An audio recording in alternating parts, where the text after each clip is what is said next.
Thank you. ಆಷಾಢ ಮಾಸದ 4ನೇ ಶುಕ್ರವಾರ ಇವತ್ತು. ಕಡೆ ಶುಕ್ರವಾರಕ್ಕೆ ಚಾಮುಂಡಿ ಬೆಟ್ಟಕ್ಕೆ ಭಕ್ತ ಸಾಗರವೇ ಹರಿದು ಬಂದಿರುವಂತದ್ದು. ನಾನೀಗ ಸದ್ಯ ಉತ್ಸವ ಮೂರ್ತಿ ಇಟ್ಟಿರುವಂತಹ ಜಾಗದಲ್ಲಿ ಇದನ್ನು ದೃಶ್ಯ ಗಮನಿಸ್ತಾ ಇರಬಹುದು. ಆ ಚಾಮುಂಡಿ ತಾಯಿಯ ಉತ್ಸವ ಮೂರ್ತಿಗೆ ವಿಶೇಷವಾದಂತಹ ಅಲಂಕಾರ ಮಾಡಲಾಗಿರುವಂತದ್ದು. ಆ ನೀಲಿ ಬಣ್ಣದ ಸೀರೆಯನ್ನ ಏನು ಆ ಚಾಮುಂಡಿ ತಾಯಿಯ ಉತ್ಸವ ಮೂರ್ತಿಗೆ ಉಡಿಸಿದ್ದಾರೆ. ಆ ಕಡೆಯ ಆಷಾಢ ಶುಕ್ರವಾರಕ್ಕೆ ಚಾಮುಂಡಿ ಬೆಟ್ಟಕ್ಕೆ ಸಾಕಷ್ಟು ಸಂಖ್ಯೆಯಲ್ಲಿ ಭಕ್ತರು ಬಂದಿರುವಂತದ್ದು. ಯಾಕಂದ್ರೆ ಆಷಾಢ ಮಾಸದಲ್ಲಿ ಆ ಶಕ್ತಿ ದೇವತೆಯನ್ನ ಪೂಜೆ ಮಾಡಿದ್ರೆ ಇಷ್ಟಾರ್ಥಿಗಳು ನೆರವೇರುತ್ತೆ ಎನ್ನುವಂತಹ ನಂಬಿಕೆ ಇದೆ. ಮೂಲ ಆ ವಿಗ್ರಹ ಕೂಡ ಇವತ್ತು ಲಕ್ಷ್ಮಿ ಅಲಂಕಾರ ಮಾಡಲಾಗಿದೆ. ಈಗಾಗಲೇ ಏನು ಆ ಉತ್ಸವ ಮೂರ್ತಿ ಇಟ್ಟಿರುವಂತಹ ಮಂಟಪಕ್ಕೂ ಕೂಡ ವಿವಿಧ ಹೂಗಳಿಂದಲೂ ಕೂಡ ಅಲಂಕಾರ ಮಾಡಲಾಗಿದೆ. ಚಾಮುಂಡಿ ತಾಯಿಯ ಉತ್ಸವ ಮೂರ್ತಿಗೂ ಕೂಡ ಆ ವಿವಿಧ ಬಣ್ಣದ ಅಂದ್ರೆ ಈಗಾಗಲೇ ಆ ಮಲ್ಲಿಗೆ ಹೂ ಇರಬಹುದು, ವಿವಿಧ ಹೂಗಳಿಂದಲೂ ಕೂಡ ವಿವಿಧ ಪುಷ್ಪಗಳಿಂದ ಅಲಂಕಾರ ಮಾಡಲಾಗಿದೆ. ಆ ರಾಜಮನೆತನ ಕೊಟ್ಟಿರುವಂತಹ ಒಡವೆಗಳನ್ನ ಇವತ್ತು ಕೂಡ ಧರಿಸಲಾಗಿರುವಂತದ್ದು. ಬೆಳಿಗ್ಗೆ ಮುಂಜಾನೆ 4 ಗಂಟೆಯಿಂದಲೇ ಚಾಮುಂಡಿ ತಾಯಿಗೆ ವಿಶೇಷವಾದಂತಹ ಪೂಜೆ ನೆರವೇರಿಸಲಾಗಿದೆ. ಇಡೀ ದೇವಸ್ಥಾನಕ್ಕೆ ವಿವಿಧ ಹೂಗಳಿಂದ ಅಲಂಕಾರ ಮಾಡಲಾಗಿದೆ.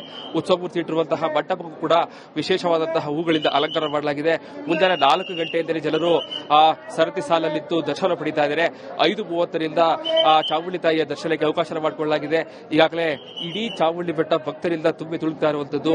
ಇವತ್ತು ಕಡೆ ಆಷಾಢ ಶುಕ್ರವಾರದ ಕಾರಣಕ್ಕಾಗಿ ಸಾಕಷ್ಟು ಸಂಖ್ಯೆಯಲ್ಲಿ ಭಕ್ತರು ಬರ್ತಾ ಇದ್ದಾರೆ.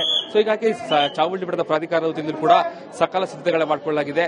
ವಿಶೇಷವಾಗಿ ಚಾಮುಂಡಿ ತಾಯಿಯ ಉತ್ಸವ ಮೂರ್ತಿಯನ್ನ ಅಂದ್ರೆ ಆಷಾಢ ಮಾಸದಲ್ಲಿ ಉತ್ಸವ ಮೂರ್ತಿ ಮತ್ತು ಚಾಮುಂಡಿ ತಾಯಿಗೆ ಎರಡಕ್ಕೂ ಕೂಡ ಏನು ಇಷ್ಟಾರ್ಥಿಗಳನ್ನ ನೆರವೇರಿಸುತ್ತಿದ್ದೇಳಿ ಸಾಕಷ್ಟು ನಂಬಿಕೆಗಳಿದೆ. ಜೊತೆಗೆ ಈಗಾಗಲೇ ಏನೇ ಬೇಡಿಕೊಂಡ್ರು ಕೂಡ ವರವನ್ನು ಕೊಡುವಂತಹ ಶಕ್ತಿ ದೇವತೆ ಆಗಿರುವಂತಹ ನಾಡ ಅಧಿದೇವತೆ ಚಾಮುಂಡಿ ತಾಯಿಗೆ ವಿಶೇಷವಾದಂತಹ ಪೂಜೆಗಳನ್ನು ಸಲ್ಲಿಸಲಾಗಿರುವಂತದ್ದು. ಮುಂಜಾನೆಯಿಂದಲೇ ಕೂಡ ಮಹಾಮಂಗಳಾರತಿ ಇರಬಹುದು, ಕುಂಕುಮಾರ್ಚನೆ ನೆರವೇರಿದೆ, ಅಭಿಷೇಕಗಳು ನೆರವೇರಿದೆ.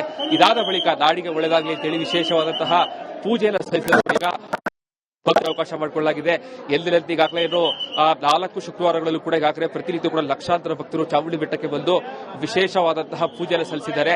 ಪ್ರತಿಯೊಬ್ಬರು ಕೂಡ ಈಗಾಗಲೇ ಏನು 2,000 ರೂಪಾಯಿ ಕಿವಿ ಇರಬಹುದು. ಜೊತೆಗೆ ಚಾಮುಂಡಿ ಬೆಟ್ಟಕ್ಕೆ ಈಗಾಗಲೇ ಏನು ಖಾಸಗಿ ಬಸ್ಗಳನ್ನ ನಿಷೇಧ ಇರಲಾಗಿದೆ. ಖಾಸಗಿ ವಾಹನಗಳಿಗೆ ಕೆಎಸ್ಆರ್ಟಿಸಿ ಬಸ್ಗಳ ಮೂಲಕವಾಗೂ ಕೂಡ ಬೆಳಿಗ್ಗೆಯಿಂದಲೂ ಕೂಡ ಸಾಕಷ್ಟು ಸಂಖ್ಯೆಯಲ್ಲಿ ಭಕ್ತರು ಬಂದು ವಿಶೇಷವಾದಂತಹ ದರ್ಶನ ಪಡಿತಾ ಇದ್ದಾರೆ. ಬೆಳಿಗ್ಗೆಯಿಂದ ರಾತ್ರಿವರೆಗೂ ಕೂಡ ಇವತ್ತು ಚಾಮುಂಡಿ ತಾಯಿಯ ದರ್ಶನಕ್ಕೆ ಅವಕಾಶ ಮಾಡಿಕೊಳ್ಳಲಾಗಿದೆ. ಚಾಮುಂಡಿ ಬೆಟ್ಟದ ಪ್ರಾಧಿಕಾರದ ವತಿಯಿಂದ ಕೂಡ ಸಕಲ ಸಿದ್ಧತೆಗಳನ್ನ ಭಕ್ತರಿಗೆ ವಿಶೇಷವಾಗಿ ಮಾಡಿರುವಂತದ್ದು. ಕ್ಯಾಮರಾ ಪರ್ಸನ್ ಸಚಿನ್ ಜೊತೆಗೆ ವಿನೋದ್ ಪಡವಾರಳ್ಳಿ, ರಿಪಬ್ಲಿಕ್ ಕನ್ನಡ, ಮೈಸೂರು. ಇದಿಷ್ಟು ಸುದ್ದಿಗಳು. ಮುಂದಿನ ಸುದ್ದಿಗಳ ಸೌದೆ ಕೊಡ್ತಾ ಹೋಗ್ತಾರೆ.